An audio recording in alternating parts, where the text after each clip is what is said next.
How to add voiceover in Canva per slide. Hey everybody, welcome back to another video. In this video, we're gonna learn how we can add voiceover per slide in Canva. So without any further delay, let's begin with the video. But before beginning, I want you to make sure to hit that like, share, and subscribe icon.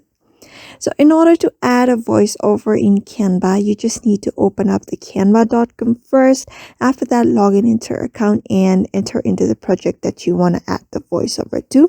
After that, on the left side of the screen, you can see a bunch of options. So you just need to go under uploads and simply tap on record yourself, which you can find under upload files. So you just need to tap on record yourself. Simply tap on it, click on it, and you'll get to another page where you can see this kind of interface. So here you'll be easily able to see lots of slides with the record button.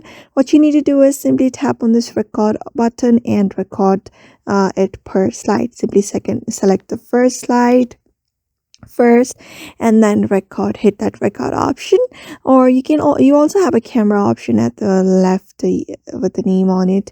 You may just do that. You may just select every slide and record on each of the slide here. After that, you may just exit and save. You may just have an exit the project, and that's how you basically record on Canva per slide. So therefore, I hope this video was helpful to you, and thank you for watching this video.